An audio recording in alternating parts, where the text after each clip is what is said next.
हिम्मत करने वालों की कभी हार नहीं होती। इसका बेस्ट एग्जाम्पल आज आपके सामने है। ये शुभम जी हैं। इन्होंने एसएससी सीजीएल 3 बार दिया, तीनों बार फेल हुए, लेकिन इन्होंने हिम्मत नहीं हारी। फाइनली चौथी बार इनका सिलेक्शन हुआ और एसएससी सीजीएल जैसे एग्जाम में सिलेक्शन पाना अपने आप में एक बहुत बड़ी बात है।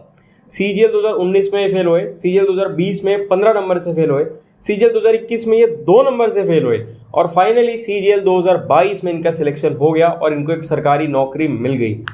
तो जो नए व्यूअर्स हैं जो मुझे नहीं जानते, मेरा नाम निशांत कपूर है। आप मुझे इंस्टाग्राम पर फॉलो कर सकते हैं और आप शुभम जी को भी इंस्टाग्राम पर फॉलो कर सकते हैं। सबसे पहले हम शुभम जी का वेलकम करते हैं और उसके बाद इनकी पूरी स्ट्रैटेजी, इनकी बुक लिस्ट, इनकी जर्नी, हर चीज़ के बारे में जानेंगे। तो शुभम जी, आप थोड़ा सा बताइए हमारे व्यूअर्स को अपने बारे में। मैंने अपनी ग्रेजुएशन फिजिक्स ऑनर्स में करी थी 2019 में। फिर उसके बाद मैंने 2019 का ही मेरा फर्स्ट सीजीएल था जो मैंने स्टार्ट करी।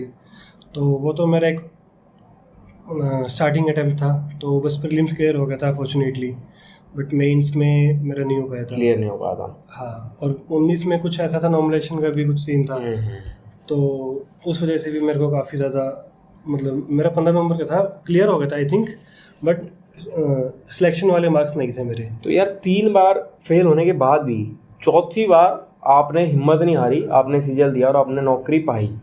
तो आपका सोर्स ऑफ मोटिवेशन क्या था? लोग तो मतलब डिप्रेशन में आ जाते हैं आजकल, जो हाल है। मतलब ये था कि कहीं ना कहीं जॉब तो चाहिए, तो मतलब सेकंड ऑप्शन था नहीं कि क्या क्या करे क्या नहीं, मतलब प्लान भी नहीं था। हाँ, प्लान भी नहीं था। मतलब ये था कि एक ही तरफ सोचा हुआ है कि गवर्नमेंट जॉब में जाने हैं। तो फॉर्चुनेटली आज तो कभी बीच में इतने, देखो जर्नी बहुत लंबी जर्नी होती है, स्टेप्स, काफ़ी स्टेप्स होते हैं, काफ़ी समय लग जाता है। तो कभी ऐसे बीच में लगा नहीं कि यार छोड़ देनी चाहिए, पढ़ाई मेरे से नहीं हो पा रहा, मैं तो छोड़ दूंगा, मैं ये कर लूँगा वो कर लूँगा, इस स्टेप से कभी नहीं सोचा? काफ़ी बार लगा था, क्योंकि बंदा डीमोटिवेट हो ही जाता है बार बार, जब इतनी पास आकर के रहते हैं 20 सीजीएल 21। तो ये था कि छोड़ देते हैं, सिर्फ 2 नंबर से फेल। हाँ। फिर ये भी लगता है कि अगर आपकी बार इतने नंबर से रहेंगे तो नेक्स्ट डे के शायद कुछ एक तो उस सिचुएशन में होती है, जब ऐसा होता था कि बिल्कुल हिम्मत टूट रही होती थी, उस सिचुएशन में अपने आप को कैसे मोटिवेट रखते थे? क्योंकि ये आपका ही नहीं, ये हजारों लोगों के साथ ऐसा होता है कि सिलेक्शन जरूरी नहीं है सबका एक अटेम्प्ट में हो, किसी का 2 में होगा, किसी का 4 में होगा, मान लो नहीं होता। तो ऐसे जब बिल्कुल टूट रहा होता है इंसान, तब क्या करे कि मोटिवेशन बनाए रखे? यही है कि थोड़े कंसिस्टेंसी रहे और मतलब आपका एक गोल्स क्लियर होना चाहिए माइंड में कि अगर आप, क्योंकि कोई भी है, जैसा आपने बोला कि एक बार इससे सिलेक्शन नहीं होता है, तो फेलियर से इंसान सीखता है, उसको एज अ लर्निंग लेसन लेना चाहिए। ये बहुत अच्छी बात बोली आपने कि टूटना नहीं चाहिए, उसको सीखो, उससे कुछ ना कुछ आपको सीखना है। तो जब आपका सिलेक्शन हुआ, सिलेक्शन होने के बाद आपको कैसा लगा और आपकी फैमिली का क्या रिएक्शन था? क्योंकि मुझे लगता है कि जब कोई इंसान सरकारी नौकरी की तैयारी करता है तो वो एक अकेला इंसान नहीं, उसका पूरा परिवार तैयारी कर रहा होता है, क्योंकि वो सारी सिचुएशंस, वो सारे फेलियर, सब कुछ परिवार भी फेस कर रहा होता है और वो चाहता है कि हमारा बच्चा सक्सेस पाए। तो उसके बाद आपके पेरेंट्स को कैसा लगा, आपको कैसा लगा? काफ़ी अच्छा लगा था। मेरा 13 मई को रिजल्ट आया था फाइनल। तो उस पर यह था कि मतलब ये तो मुझे था कि कोई ना कोई जॉब तो इस बार मिल जाएगी, बट ये नहीं पता था कि क्या मिलेगा क्या नहीं मिलेगा। तो फिर इस बार फॉर्चुनेटली मिल गया, तो पेरेंट्स भी काफ़ी खुश थे और रात में हमारा रिजल्ट आया था 10-11 बजे। हाँ, काफ़ी लेट आया था आप लोगों का रिजल्ट, काफ़ी लोग तो सो भी चुके थे, मैंने वीडियोस देखी है बहुत सारे लोगों की। उसके बाद पेरेंट्स को उठाया उन्होंने। तो जब आप प्रिपरेशन करते थे, अपने प्रिपरेशन के टाइम पे क्या क्या बुक लिस्ट फॉलो करते थे? एस्पिरेंट्स को सबसे ज़्यादा ज़रूरी रहता है बुक लिस्ट पूछना कि किस किस बुक से आप पढ़े हैं। मेनली मैंने जो प्रिपरेशन स्टार्ट की थी, वो मैं सबसे पहले कोचिंग गया था, बट केडी कैंपस में, लेकिन मैं कुल 15-20 दिन गया था क्योंकि मुझे लगा था वहाँ पे टाइम वेस्ट है। बट लेकिन मैंने वहाँ की बुक्स ले ली थी केडी कैंपस की, तो उन बुक्स से मैंने थोड़ी थोड़ी पढ़ाई स्टार्ट करी। फिर मैंने बाकी कुछ ऑनलाइन सोर्सेज से मैंने अपनी जर्नी आगे कंटिन्यू करी, मतलब ऑनलाइन कोचिंग से, यूट्यूब से, वीडियो से। तो बुक लिस्ट कोई ऐसी पर्टिकुलर कुछ बुक्स नहीं रखी हुई थी आपने? मैथ्स के लिए, रीजनिंग के लिए, इंग्लिश के लिए, इस टाइप से? इंग्लिश की जो बुक्स थी, जैसे नीतू सिंह वॉल्यूम 1, तो वो मैंने कई बार बार पढ़ी। वो उसके 15 चैप्टर थे इंग्लिश के, उनको पढ़ना। और वोकैबलरी के लिए ब्लैक बुक, तो उसको करा। और जीएस के लिए ल्यूसेंट की बुक आती है, उसको कई बार गो थ्रू करा हुआ है। और स्टैटिक जीके की एक बुक आती है अलग से। कौन सी? फ़िलहाल वो मैंने भी लास्ट टाइम में ही ली थी, वो कोई एक अंकित रोजगार करके कोई है कुछ। अच्छा, वो बुक मैंने करी थी, वो काफ़ी अच्छी बुक लगी मेरे को। और मैथ्स और रीजनिंग के लिए? मैथ्स के लिए मैंने, क्योंकि जैसे मैं थोड़ा मैथ्स बैकग्राउंड से हूँ, तो मैथ्स मेरा अच्छा था पहले से ही, तो मैथ्स में मुझे इतना इशू हुआ नहीं। तो मेनली मेरा ये था, मैं मॉक टेस्ट देता था मैथ्स के लिए, उससे मेरा कवर अप हो जाता था। और मैंने एक कोर्स लिया था, रेमो सर है वो पढ़ाते हैं, तो उनका मैंने कोर्स लिया था।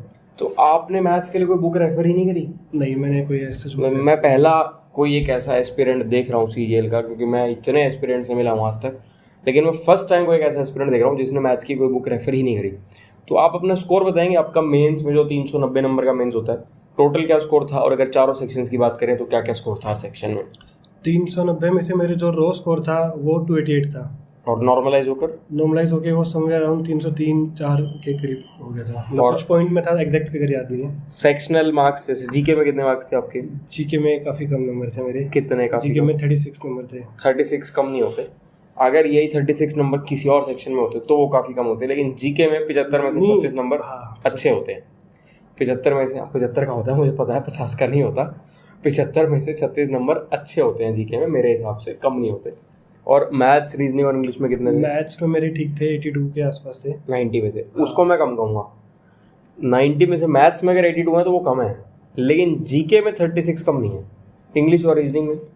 इंग्लिश के मुझे सच एग्जैक्टली याद नहीं है मेरे को कितने थे इंग्लिश और उसके। इंग्लिश और रीजनिंग है, ठीक है। मतलब आपने एक वो बता दिया कि 288 थे और आपका नॉर्मलाइज होकर के 304 के आसपास पहुंच गया था स्कोर। तो आप टाइम टेबल क्या फॉलो करते थे जब प्रिपरेशन आप करते थे? तो उस समय पर क्या आप कहीं जॉब कर रहे थे, कुछ कर रहे थे, या आप बिल्कुल फुल फ्लैश तैयारी ही कर रहे थे आप? नहीं, मैं फुल फ्लैश तैयारी कर रहा था वैसे तो, बट साथ साथ मैं पैरेलली थोड़ा ट्यूशन्स भी दे देता था, जिससे मैं पढ़ाते थे? हाँ।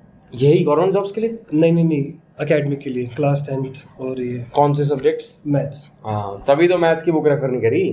हाँ। खुद ही पढ़ा रहे हो तो मैथ्स की बुक की आपको ज़रूरत ही क्या थी? और टाइम टेबल की अगर बात करें, दिन में कितने घंटे पढ़ते थे, कितना समय देते थे पढ़ाई को आप? मतलब मेरा ये नहीं था कि घंटे कितने पढ़ने हैं, मतलब कुछ जो आज कंटेंट मैंने पकड़ा है मैथ्स में कवर अप करना है तो वो कवर अप करना ही है। मतलब घंटे का हिसाब नहीं मैंने देखा कभी भी। तो ये चीज़ मुझे बहुत अच्छी लगी कि घंटे गिनकर नहीं पढ़ना चाहिए। टॉपिक डिसाइड करो कि आज के दिन में मुझे अगर परसेंटेज चैप्टर कंप्लीट करना है तो करना है, आज के दिन में अगर मुझे subject verb agreement chapter complete करना है तो करना है, डाइस चैप्टर करना है तो करना है। ऐसे आपको टॉपिक्स बना करके चलना है। करंट अफेयर्स के लिए क्या करते थे आप? करंट अफेयर्स के लास्ट के टाइम पे मैं यूट्यूब पे वीडियोस देखता था आखिरी के दिनों में, जैसा कि मैं अपनी हर वीडियो में बताता हूँ, मेरी कोई भी स्ट्रेटजी की वीडियो देखोगे तो मैं हर वीडियो में यही बताता हूँ कि आप करंट अफेयर्स के लिए वीडियो देखते थे। तो एसएससी सीजीएल से इनका सिलेक्शन हुआ है, और एसएससी सीजीएल में बहुत पोस्ट हैं, लगभग 40-50 पोस्ट होती हैं, दुनिया भर की पोस्ट होती है। बहुत सारे एस्पिरेंट्स ऐसे भी होंगे जिनको एसएससी सीजीएल के बारे में ज़्यादा नहीं पता है, वो मेरी ये वाली वीडियो देख लेना, मैं लिंक डिस्क्रिप्शन में दे दूंगा। इस वीडियो को एंड होने के बाद आप वीडियो देख सकते हो, आपको एसएससी सीजीएल के सारे डाउट्स क्लियर हो जाएंगे। तो आपका सिलेक्शन कौन सी पोस्ट पर हुआ है? मेरा सिलेक्शन हुआ है डिपार्टमेंट ऑफ पोस्ट में एज अ पोस्टल असिस्टेंट। किस ग्रेड पे की, किस लेवल की जॉब होती है ये लेवल 4 की जॉब है, 2400 ग्रेड पे।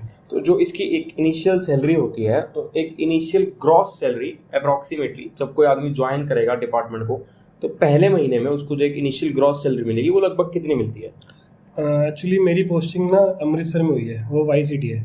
ठीक है। तो वाई सिटी में क्योंकि एचआरए थोड़ा कम रहता है और टीपीटीए भी थोड़ा कम रहता है, तो मेरी ग्रॉस सैलरी जो बनती है वो अराउंड 49,000 के आसपास मेरे को मिली थी।